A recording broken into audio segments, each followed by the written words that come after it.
আমরা যারা এখানে বসেছি আমরা কি মুসলমান? নাস্তিক করেন না, সেজন্য মুসলমান মুসলমান না। মুসলমান হলো এই জমিনে বাড়িওয়ালা। ইহুদি, খ্রিস্টান, কাফের, মুশরিক, নাস্তিক, মুরতাদ সবগুলো হলো চোর আর ডাকাত। এখন আপনারা বলেন তো, বাড়িওয়ালার শক্তি বেশি নাকি চোর ডাকাতের শক্তি? চোর খুব স্বাস্থ্যবান, ট্রেনিং প্রাপ্ত, অস্ত্রে শস্ত্রে সুসজ্জিত হয়ে রাত্রে 2টার সময় এসে দরজার মধ্যে দাঁড়াইছে। এই দরজার ভিতরে যিনি বাড়িওয়ালা, আমার থেকে বেশি মেরে ছোট ছোট 2-3টা বাচ্চাকে চাচ্ছে, তাদেরকে নিয়ে ঘরের মধ্যে শুনছে। বেচারা আবার এখন চিকনা চাকনা মানুষ, কিন্তু ডায়াবেটিস নাই, ডায়াবেটিসও নাই, প্রস্রাব প্রস্রাব করে হাজত নাই, ঘুমাইছে মানে একবারে নাক নাই। বেগম সাহেব মাশাআল্লাহ খুব সাহসী, যদি শুনে খালি যে চুরাইছে হাঁটি ওই একটা মানুষটা, যার কাছে অস্ত্র নাই, শরীরে কোনো বল নাই, শক্তি নাই, রাতের বেলা মানুষ দীর্ঘক্ষণ যখন এক করণে শুয়ে থাকে, তখন যে করণটা ফিরে একদিক থেকে আরেক দিকে যায়, কিন্তু আল্লাহ পাকের কুদরতে যায়, নিজেও হতে পারে। এই সময় অনেক লোকজন আছে এরকম এক করণ থেকে আরেক করণে যাইতে, গলার মধ্যে যদি কোনো শ্বাস টাস কাশ টাস কিছু আটকায় আর কি, তাই যে ঘুম না ভাঙলে ঘুমে থাকে গলাটা খাই দিয়ে গলাটা পরিষ্কার। 10 জন চোর এসে দরজার মধ্যে দাঁড়ায় খালি পায়তারা করতেছে, দরজা ভাঙবে নাকি সিং করবে, নাকি বেড়া ভাঙবে, নাকি দেওয়াল ভাঙবে, কিভাবে ঘরের ভিতরে ঢুকবে। ওই পায়তারার ভিতর থেকে বাড়িওয়ালা ডাইন করোড় থেকে বাম করোড়ে যাইতেছে, আর গলার মধ্যে একটু কাশ আটকেছে। আপনারা বলুন, কাশিরে গড়ে দেওয়ার পরে 10 জন সূর্য বাহির আছে, বাড়িওয়ালাদের ডাক ডাকেন যে আমরা আইসি, দরজা খোল, কি করবো? হ্যাঁ, একটা আরেকটা ডাক দিয়ে বাড়িওয়ালা সজাগ হয়ে গেছে,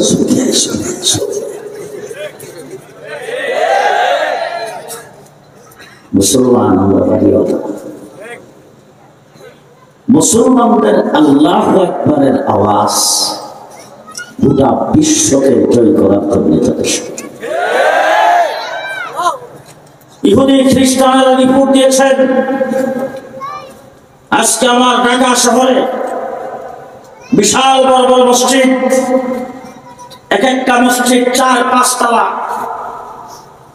যে সমস্ত মসজিদ আগে ছোট ছিল এখন বড় হয়ে গেছে, ওই সমস্ত মসজিদে অক্তের নামাজে, হয়তো মহল্লা যদি বড় থাকে বা জনবহুল এলাকা খুব বেশি মানুষ যদি থাকে, তাই ওই সমস্ত এলাকায় দেখা গেছে অক্তের নামাজে নিস্তালাটা পরিপূর্ণ হয়, বা 1-2 কাতার বা 2-4 জন দুতলার উপরে দাঁড়ায়, এরকম অনেক মসজিদে হয়, অথবা নিস্তালে অনেক মসজিদে খালি থাকে। কিন্তু জুমার নামাজের দিন 5 তলা পর্যন্ত বইয়া, বারিন্দা বইয়া, আমার মসজিদে মুতাওয়াল্লি সাহেব, সভাপতি সাহেব প্রত্যেক জুমায় ডাক দিয়ে গো, এই সবাই একটু সামনের দিকে, 1 কদম সামনে গেলে আগে পেছন দিকে একটা কাতার বাড়ায় দেন। আপনারা যদি ইফরাম গেট থেকে, ইফরাম গেটের পাশে এখানে শাহবাগ থেকে যদি আপনার এয়ারপোর্টের দিকে যান, তাহলে এখানে তেস্তুরি বাজার মসজিদ, তারপরে ফার্ম গেটে যে বাইতুল শরফ মসজিদ, তারপরে আবু হোসেন মার্কেট মসজিদ, প্রত্যেকটা মসজিদের সামনে কিছু সময়ের জন্য গাড়ি ব্লক করে সেখানে রাস্তায় দাঁড়ায়। এইভাবে জুমার নামাজে মানুষ হয়। ইহুদি খ্রিস্টানরা বলেছেন, তোমাদের জুমার নামাজে যে মুসল্লি হয়, সেই মুসল্লি যদি ফজরের নামাজে হবে, কিসের ইসরায়েল আর কিসের পশ্চিমা শক্তি সব মুসলমানদের চোখ তাকাইলে সবগুলি বিস্ফোরণ হয়। আজকে আমাদের ঈমান শক্তি দুর্বল হয়ে গেছে। মুসলমান, মুসলমানদের পূর্ব দিগন্তে সূর্য উদিত হচ্ছে। 20 বছর আফগানিস্তানের নির্যাতনের পরে আফগানিস্তান থেকে লাঠি ডান্ডার বাড়ি খেয়ে আমেরিকা যেভাবে বিদায় হয়েছে, আমেরিকার প্রেসিডেন্ট ট্রাম্প বলেছিল ফিলিস্তিন ইসরায়েলের রাজধানী হবে। পরিষ্কার ভাষায় বলতে চাই, আজকে যেইভাবে তোমরা মার খাওয়া শুরু করেছ, ফিলিস্তিন ইসরায়েলের রাজধানী হবে না, ইসরায়েলের ইহুদিদের কবরস্থানে পরিণত হবে।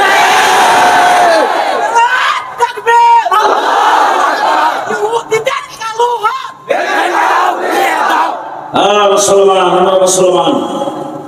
বাংলাদেশে এখন ইসলামী সম্মেলন ওয়াজ মাহফিলের সিজন, সিজন বোঝেন তো? আমের সিজন আছে না? জামের সিজন, কাঁঠালের সিজন, ধানের সিজন, গমের সিজন, পাটের সিজন। বর্তমানে সময় হল ওয়াজের সিজন। আমি গতকাল আমার মাহফিল ছিল ময়মনসিংহে, 5টা মাহফিলে বয়ান করেছি। সর্বশেষ সোহাগী মাদ্রাসায় আমার বয়ান শেষ হইতে রাত্রে 2:30টায়। এই সোহাগী মাদ্রাসায় আমি রাত্রে 2:30টায়, আমার মনে হয়েছে, জানি না সেই ধারণা আমার ভুল হতে পারে, অন্তত 1 থেকে 1.25 লক্ষ মানুষ ছিল। এর আগে আমি মাসকান্দা মাদ্রাসায় বয়ান করেছি রাত্রে 12টায়। সেখানে ওখানকার লোকজন বলছে যেই দিকে গেছে রাস্তাঘাট শুধু মানুষ আর মানুষ। এত লোক সমাগম যেখানে হয়, মানুষগুলি গভীর রাত্র পর্যন্ত মাহফিল শোনে।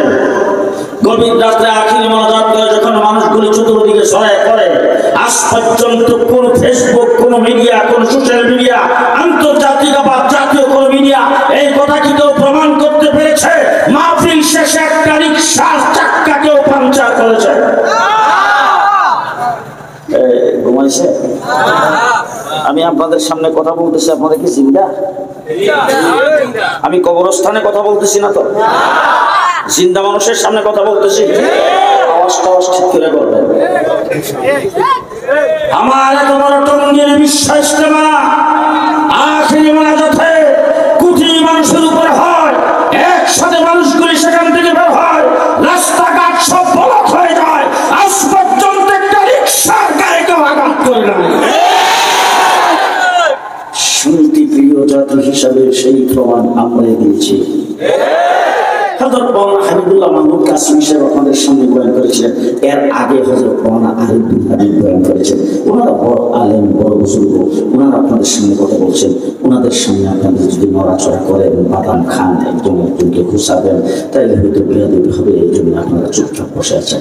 আমার মতো একজন নালায়কের সামনের সামনে দাঁড়াইছি, এখন যারা দাঁড়ায় বসে আমার দিকে তাকিয়ে বসে, ডাইনি অংশ আমার দিকে তাকানো, যারা বসায় এরাও আমার দিকে তাকানো। আমার মনে হচ্ছে আমার হাতে লাঠিটা দেখার কারণে মনে হয়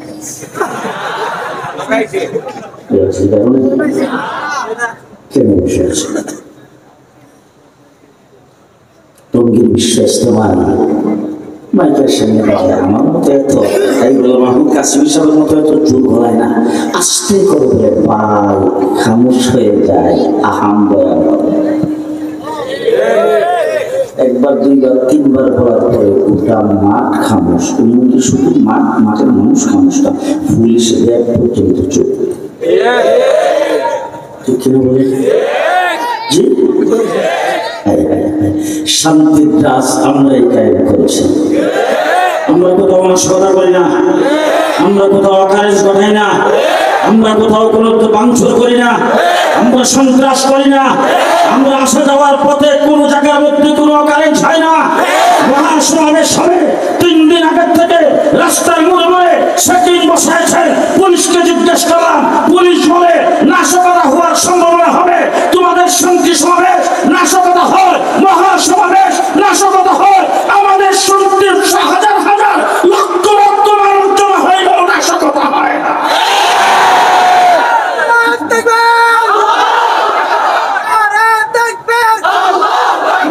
নাশকতা করি না, নাশকতা মানুষকে শিক্ষা দেয় না।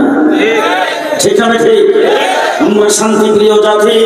আজকে এখানে মানুষজন, আমি বয়ান করতেছি, আমার বয়ান আপনারা চুপচাপ এখানে দাঁড়ায় আছেন, বসে আছেন, একজন এদিক সেদিক তাকায় না। আমি পরিষ্কার ভাষায় বলতে চাই, চ্যালেঞ্জ করে বলতে চাই, ক্ষমতাসীন দল, ক্ষমতা হারা দল, বাংলাদেশের কোন রাজনৈতিক দলের কোন বড় লিডার এই রায়ের বাগে আসুক, যাত্রাবাড়িতে আসুক, জনসভা করুক, এর অর্ধেক মানুষ যদি হয়, কয়েক ডজন পুলিশের মাধ্যমে এইভাবে বসায় রাখতে পারবে না। এরপরও আমাদের পেছনে কেন খোঁজা, কেন আমাদেরকে অনুমতির জন্য এত হইরানি করে, কেন আমাদের অনুমতির দরকার হবে? সরকার ৯২% মুসলমানের দেশে পূজা পার্বণে অনুমতি নাই, গান বাদ্য বাজনে অনুমতি নাই, ইসলামের সম্মেলন হইলেই তোমাদের চুলকানি শুরু হয়, অনুমতি দিতে হবে। পরিষ্কার ভাষায় বলতে চাই, এই রাজ ভাঙতে হবে। অনুমতি নিয়ে ইসলামী সম্মেলন হবে না, অনুমতি নিয়ে ইসলামী সম্মেলন।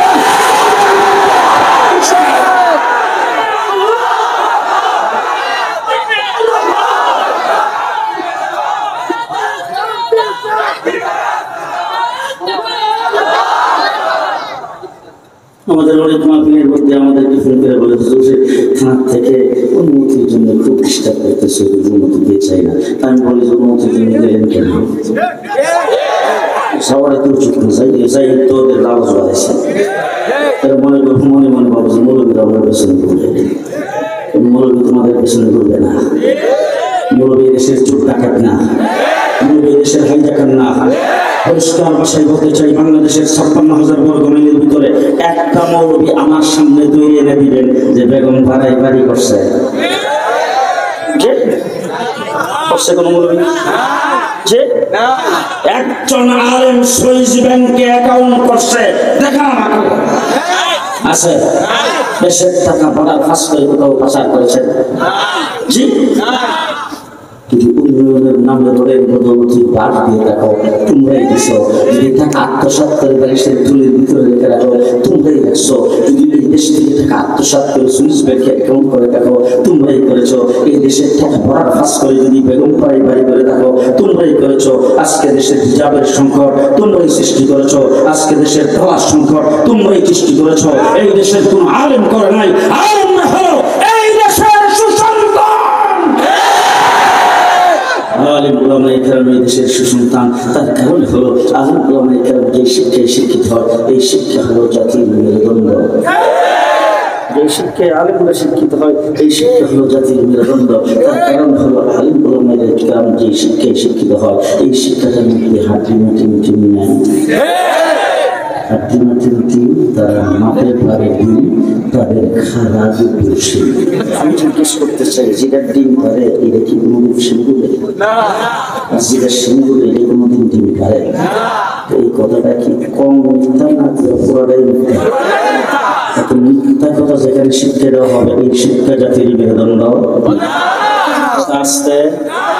যে শিক্ষায় শিক্ষিত হয়ে বেগম পাড়ায় দেশের সম্পদ লুণ্ঠন করে বেগম পাড়ায় বাড়ি করে, এই শিক্ষা জাতির মেরুদণ্ড হতে পারে না।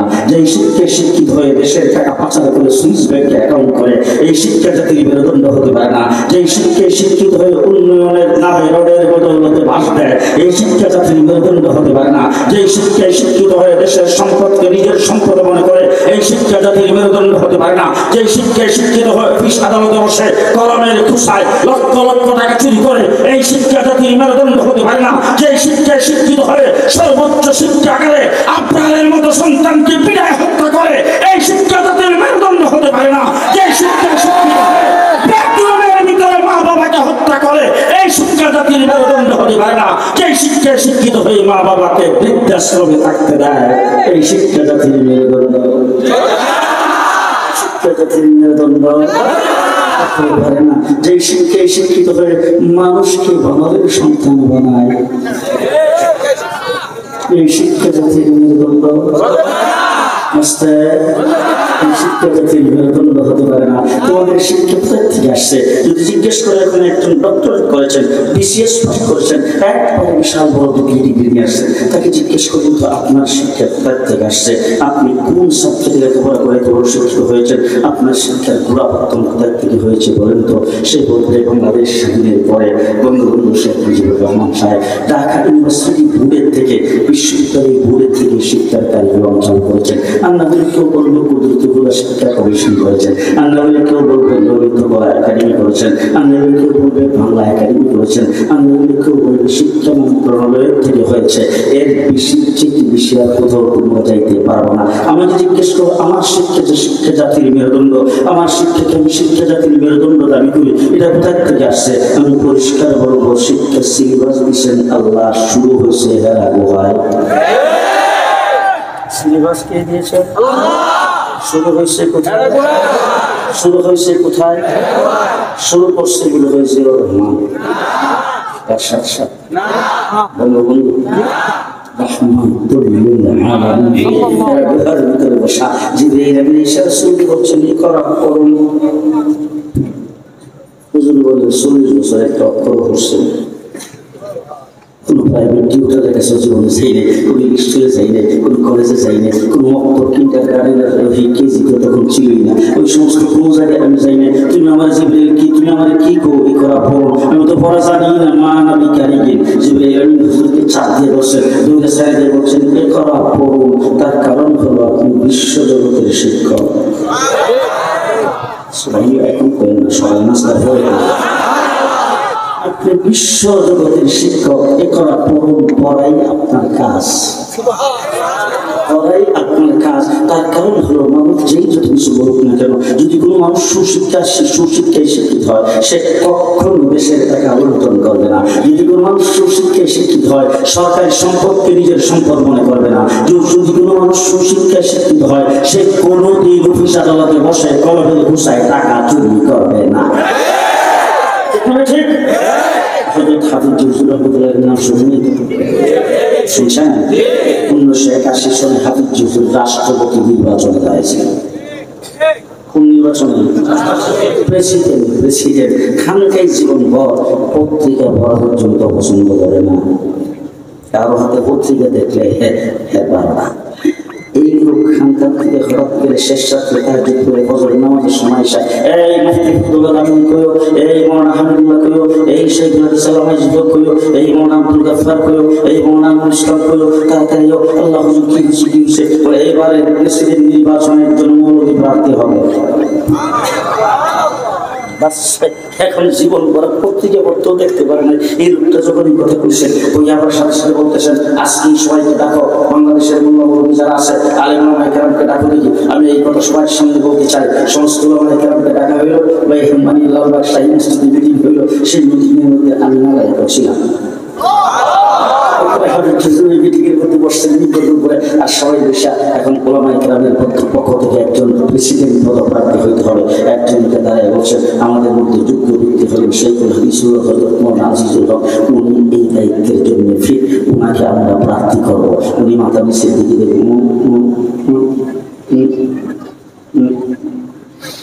আরেকজনকে বলছেন মাওলানা আমিনুল ইসলাম সাহেব, উনি যেহেতু উচ্চ শিক্ষিত ওনার মতো ব্যক্তি এই দায়িত্ব পালন করতে পারে। আমিনুল ইসলাম সাহেব তাদেরকে মিটিংয়ে বসবো না জামু। আরেকজনকে বলছেন হযরত মাওলানা মহিউদ্দিন খান রহমাতুল্লাহ আলাইহি, উনি এই দায়িত্বের জন্য ফি, তার কারণ ওনার ডিগ্রি আছে, উনি আন্তর্জাতিক লেভেলের ব্যক্তিত্ব। মাওলানা মহিউদ্দিন খান দ্বারা আমি এখানে গেলাম। সবাই ঘটনা দেখা খেলা দিকে লাগা দিয়ে কোরবানির বাজারে মোটা তাজারা দিকে কিনা তারপরে সামর্থ্য থাকলে কোরবানি দাও। এখন যদি সামর্থ্য না থাকে তাহলে মরা ঠিকাটা দিয়ে কোরবানি চলে। আমি বেখালা দিয়ে আসি মাঠে, এই যে বেখালা দিলে মাঠে আছে মাত্র 45 দিন। 45 দিনের রাজনীতিতে কি এর ইউরোপ, কি এর ব্রিটেন, কি এর লন্ডন, কি এর আমেরিকা, কি এর কানাডা, রাষ্ট্রদূতগুলি ফেসা ফসা কাদা ফেক কাদা দিয়ে হাইটা কামড়ে নিচর রাস্তা বলে বলছে। সব এই দেশের নেতা বেতা আছে সব খালি লাইন লাগাইতে শুরু করছে। শেষ পর্যন্ত গেছে বড় লিডার নাম কমো না, তখন আসলে ক্ষমতায় লিডার সাহেব হুজুর আমরাই তো আপনার কাজ করতেছি। হুজুর বলে না হবেই না, এই দেশে আজাদ হয়েছে ইসলামী হুকুমতের নামে। আমি যদি কোনো অবস্থাতেই মান না তখন আপনি যদি নির্বাচিত হন তাহলে তো আপনার লালবাগ মাদ্রাসার যিনি সাইকুল হাদিস তিনি হবেন প্রধানমন্ত্রী। তারপরে সাইকুল হাদিস যারা মুফতি যারা মুহতামিম যারা তাদের কিনে আপনি প্রধানমন্ত্রী মানে মন্ত্রী পরিষদের সদস্য বানাবেন। আমরা যাবো আপনি যদি প্রশ্ন যিনি সাইকুল হাদিস হাদিস পড়ায় তিনি কি বুখারী পড়ার মধ্যে আমি লাগিয়ে রাখবো? আর তার বুখারী পড়ে যে আরাম পায় এই আরাম মন্ত্রিত্বের মধ্যে নাই, সুতরাং তাকে সেই জায়গায় রাখবো। যিনি মসজিদের খতিব তিনি খতিবই থাকবেন, যিনি মাদ্রাসার মুহতামিম তিনি মুহতামিমই থাকবেন। রাষ্ট্র আমি পরিচালনা তোমাদের কি দিয়েই করবো, তবে সাবলীলে সিল্লা ব্যবহার হবে। তোমাদেরকে দিয়েই করবো, তবে ছাত্রীকে সিল্লা দেওয়ার পরে এবার হযরত হাফিজ হুজুর রাহমাতুল্লাহি আলাইহি নির্বাচনে দাঁড়াইছেন। শেষ নির্বাচনী প্রচার অভিযান শেষ, রাত্রে থেকে শেষ হয়ে যাবে, আজকে শেষ দিন হুজুরের প্রচার অভিযান। বাইতুল মুকাররম দক্ষিণ গেটে হাফিজ হুজুরের জনসভা, ব্রাহ্মণবাড়িয়া মাদ্রাসার ছাত্র তখন সেখানে পড়ি। ওখান থেকে আসছি আমরা, আমার সঙ্গে আরো কিছু ছাত্র ভাইদেরকে নিয়ে বাইতুল মুকাররমে জনসভা শোনার জন্য। আয়সা পেপারে দেখি পেপার পত্রিকা কিনছি, ওটার মধ্যে দেখি ফার্স্ট পৃষ্ঠার মধ্যে 83 জন প্রার্থী ছিল। এক একজন প্রার্থীর যে বক্তৃতা, স্বাধীন সার্বভৌম বাংলাদেশে চাউলের কেজি কেন হবে 4.5 টাকা, আমি নির্বাচিত হইলে চাউল হবে 3.5 টাকা। আরেকজনে বলছেন 30 লক্ষ শহীদের বিনিময়ে অর্জিত বাংলাদেশ, সেই দেশে তেলের কেজি কেন হবে 2.5 টাকা, আমি নির্বাচিত হইলে তেল হবে 1.5 টাকা। এইভাবে কেউ বলছেন পেঁয়াজ, কেউ বলছেন রসুন, কেউ বলছেন আদা, কেউ বলছেন জিরা, কেউ বলছেন লবণ, কেউ চাউল, কেউ তেল। এইভাবে যখন সবাই বলছে, আমরা যারা নতুন রাজনীতি শুরু করছি মাদ্রাসায় পড়ি, আমরা মনে মনে ভাবতেছি একজন আরেকজনকে দিচ্ছে হাই হাই হাই রে। আমি যদি কিছুদিন আগে ব্রাহ্মণবাড়িয়া গেছিল, আগে তো ব্রাহ্মণবাড়িয়া গেছে, তখন হুজুর হাতে তসবি দিচ্ছি। প্রেসিডেন্ট পদপ্রার্থী হয়ে ব্রাহ্মণবাড়িয়া যাওয়ার পর দেখছি হুজুরের মুখে জিকিরের হাতে তসবি।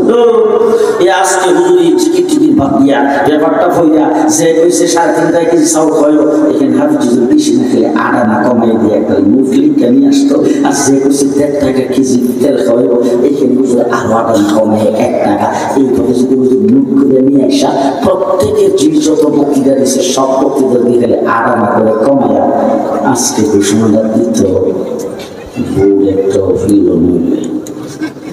এই মনে মনে ভাবতেছি বাইতুল মুকাররম দক্ষিণ গেটে প্রখর রোদ্রের ভিতরে একদম স্টেজের সামনে যায় জুতাগুলি পাওয়ার নিচে দিয়া বলছি, বাংলাদেশের যত বড় বড় বুজুর্গ, শেখে করিয়া, শেখে কাটিয়া, শেখে গহরপুরি, এরকম বড় বড় বুজুর্গরা সেখানে বক্তব্য রাখতে শুরু করেছেন। সর্বশেষ ঘোষকে ঘোষণা দিয়েছেন, এবার জাতির উদ্দেশ্যে ভাষণ দিবেন প্রেসিডেন্ট পদপ্রার্থী মোহাম্মদুল্লাহ হাফিজ, যেহেতু সাংবাদিক, ফটোগ্রাফার সব একবারে যে হুজুরকে গ্রাহ করে বলেছেন কলম নিয়ে তৈয়ার হাফিজ আজকে জাতির উদ্দেশ্যে কি বলেন। আর আমরা মিশে মিশে একজন একজন ধাক্কা দেওয়া করি, দোয়া করো, দোয়া করো, আল্লাহ উঠতে যদি তেল পেঁয়াজ আর সাইলা লবণের কথাটা কইলে তুলে যে মানুষ আস্তা বড় বড় বট গাছ মাটির নিচ দিয়ে উড়াইয়া বিশাল বড় ট্রাকের মধ্যে তুলে লইছে বট গাছ। বিশাল বিশাল বিশাল মানুষ শুধু খালি তেল পেঁয়াজের কথাটা কইলি তো হাবিবজি মাইকের সামনে দাঁড়াইছে, দাঁড়াই বলতেছেন, ও আমার জাতি বিজাতি তত্ত্বের ভিত্তিতে পরে 200 বছর লড়াই করার পরে ইংরেজকে এই দেশ থেকে বিতাড়িত করে আমরা এই দেশের স্বাধীনতা অর্জন করেছিলাম 1947 সালে, কিন্তু শান্তি পাই নাই।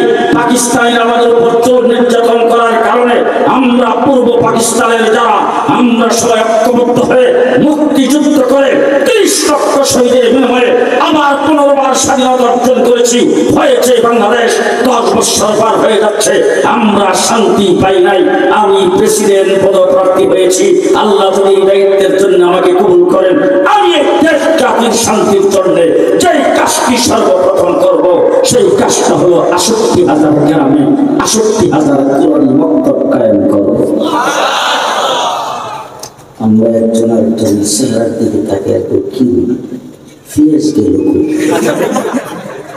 লবণ কোথায় গেল, সাইল গেল কই, তেল গেল কই, আবিচ্ছি কই। যে রাসূলুল্লাহ সাল্লাল্লাহু আলাইহি ওয়াসাল্লাম এর কোটের ভিতরে বসেছিলেন, সেখানে এসে জিবরাইল বলছেন করো।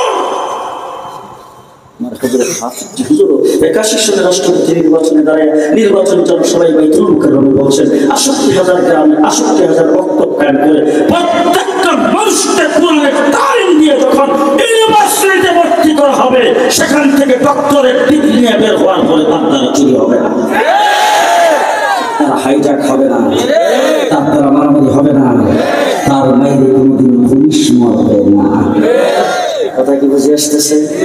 শিক্ষা জাতির মেরুদণ্ড, মুহাম্মদুর রাসূলুল্লাহ সাল্লাল্লাহু আলাইহি ওয়াসাল্লাম বিশ্বজগতের জন্য শিক্ষক, হুজুর আকরাম সাল্লাল্লাহু আলাইহি ওয়াসাল্লাম আসছেন বিশ্বজগতের জন্য শিক্ষক। রাসূল এসে পড়ানো শুরু করছেন, সর্বপ্রথম ছাত্র আবু বকর সিদ্দিক, সর্বপ্রথম ছাত্রী হযরতে খাদিজাতুল কুবরা, এখান থেকে পড়ানো শুরু। হুজুর আকরাম সাল্লাল্লাহু আলাইহি ওয়াসাল্লাম হিজরত করে মদিনায় গেছেন, সেখানে রাসূল শিক্ষক, বদরে গেছেন শিক্ষক, উহুদে গেছেন শিক্ষক, খন্দকে গেছেন শিক্ষক, হুদায়বিয়ায় গেছেন শিক্ষক, হুজুর 27টা যুদ্ধে অংশগ্রহণ করেছেন শিক্ষক, হুজুর যেখানে গেছেন সেখানে শিক্ষক, বিশ্বজগতের জন্য তিনি শিক্ষক। এখন তাকে জিজ্ঞেস করেন, ও হুজুর, শিক্ষক হইতে হলে লেখাপড়া করতে হয়, ডিগ্রি হাসিল করতে হয়, আপনি তো কোনোদিন ডিগ্রি হাসিল করেন নাই, আপনি তো লেখাপড়া করেন নাই, স্কুলে যান নাই, মাদ্রাসায় যান নাই, আপনি কোনো প্রাইভেট টিউটরের কাছে যান নাই, একটা অক্ষর তো আপনি কোথাও শিখেন নাই, তাহলে আপনি শিক্ষক কিভাবে হইলেন? আল্লাহ রাসূল সাল্লাল্লাহু আলাইহি ওয়াসাল্লাম খুব সুন্দর জবাব দিয়েছেন, আল্লামানি রাব্বি,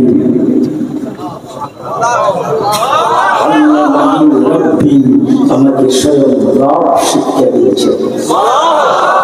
এখন বলেন আপনি বিশ্ব জগতের জন্য শিক্ষক, তাই এত বড় শিক্ষক তিনি, ডিগ্রিও তো তার এমন হতে হবে, তার শিক্ষাগত যোগ্যতা তো তেমন থাকতে হবে। আপনি কোন যোগ্যতার বলে বিশ্ব জগতের শিক্ষক হলেন? কোন যোগ্যতা আল্লাহ পাক আপনাকে দিয়েছেন? কোন ডিগ্রি আপনাকে দিয়েছেন? আপনাকে কতদূর পর্যন্ত শিক্ষা আল্লাহ দিয়েছেন? হুজুর আকরাম সাল্লাল্লাহু আলাইহি ওয়াসাল্লাম বলেন, উতীতু উলুমাল আউয়ালিন ওয়াল আখিরিন,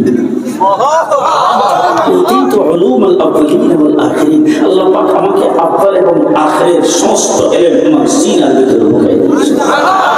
হযরত আদম থেকে শুরু করে ঈসা পর্যন্ত যত নবী পৃথিবীতে আগমন করেছেন, সমস্ত নবীকে যত ইলম আল্লাহ পাক দিয়েছিলেন, সবগুলো একত্রিত করে আল্লাহর হাবিবের সিনার ভিতরে আল্লাহ ঢুকাই দিয়েছেন। মুহাম্মদুর রাসূলুল্লাহ সাল্লাল্লাহু আলাইহি ওয়াসাল্লাম বিশ্ব জগতের শিক্ষক, আল্লাহ পাক তাকে শিক্ষক প্রেরণ করেছেন। যে শিক্ষা রাসূল সাল্লাল্লাহু আলাইহি ওয়াসাল্লাম আসছেন, শেষ কথা আমি আপনাদের সামনে বলতে চাই। এবার জিজ্ঞেস করেন, আপনি তো শিক্ষক, শিক্ষকের জন্য সিলেবাসের দরকার হয়, সাবজেক্টের দরকার হয়। আমাদের দেশে দেখছি শিক্ষক যারা তার সিলেবাস দিয়ে সাবজেক্ট নিয়ে পড়ায়, কেউ অঙ্ক, কেউ বাংলা, কেউ ইংলিশ, কেউ আর্টস, কেউ কমার্স, কেউ সায়েন্স, এরকম আলাদা আলাদা ভাগ করা থাকে। তা আপনি যে শিক্ষক হিসেবে পৃথিবীতে আগমন করেছেন, আপনার সাবজেক্ট কি, আপনার সিলেবাস কি? আমার রাসূল সাল্লাল্লাহু আলাইহি ওয়াসাল্লাম বলেন, সিলেবাস তৈরি করার দায়িত্ব আমার না, সিলেবাস স্বয়ং আল্লাহ তৈরি করেছেন। কে তৈরি করেছেন? আল্লাহ। কে তৈরি করেছেন? আল্লাহ। হুমায়ুন সাহেব প্রত্যেক বছরই দাওয়াত দেন, আগামী বছর দেবে কিনা সন্দেহ আছে, যদি দেয় তাহলে আইসা তর্জমা করুন। আজকে খালি আল্লাহ যে সিলেবাস গুলি দিচ্ছে, সিলেবাসের আয়াতটা বলে দেবেন, মনে রাখতে পারবে তো? যে 4টা সিলেবাস, 4টা সাবজেক্ট আল্লাহ আল্লাহর হাবিবকে দিয়ে বিশ্ব জগতের জন্য শিক্ষক হিসাবে বানাইছে। কয়টা? ইয়াতুলু আলাইহিম আয়াতি, আল্লাহু আকবার। কোরআন শরীফে নাই তো? আছে। ওয়া ইউযাক্কিহিম, ওয়া ইউআল্লিমুহুমুল কিতাব ওয়াল হিকমাহ। কয়টা? 4টা সাবজেক্ট কে দিয়েছেন? আল্লাহ। আল্লাহ পাকের কোরআনে আছে? আছে। কোন আছে? কোরআনে আছে। কোরআনে শেষ কথা বলে যাচ্ছি, মনে রাখেন। আমার দেশের শিক্ষামন্ত্রী বলছেন কওমি মাদ্রাসা সমাজের স্বীকৃতি দিয়েছেন, সুতরাং কওমি মাদ্রাসা শিক্ষাকে সাধারণ শিক্ষার সাথে কলেজ ইউনিভার্সিটির শিক্ষা কারিকুলামের সাথে একীভূত করার পাকা চলছে, একীভূত করার পরিকল্পনা নিয়েছেন। পরিষ্কার ভাষায় বলতে চাই, আল্লাহ প্রদত্ত সাবজেক্টে কওমি মাদ্রাসা চলে, সেই শিক্ষা ব্যবস্থায় হাত দেওয়ার অধিকার যাত্রাবাড়ী মাদ্রাসার হাইয়াতুল উলিয়ার চেয়ারম্যান মাহমুদুল হাসানেরও নাই, কোন শিক্ষা মন্ত্রীরও নাই। আল্লাহ প্রদত্ত সিলেবাস কওমি মাদ্রাসায় পড়ানো হয়। এই শিক্ষা সিলেবাসে হাত দিয়া সাধারণ শিক্ষার সাথে এটাকে একীভূত করা যাবে না। আমরা আমাদের শিক্ষা সিলেবাস আল্লাহ যেটা দিয়েছেন, রাসূল যেটা দিয়ে আসছেন, সেটা নিয়ে চলতেই থাকবো সামনের দিকে ইনশাআল্লাহ। ঠিক আছে, সকলে বলেন।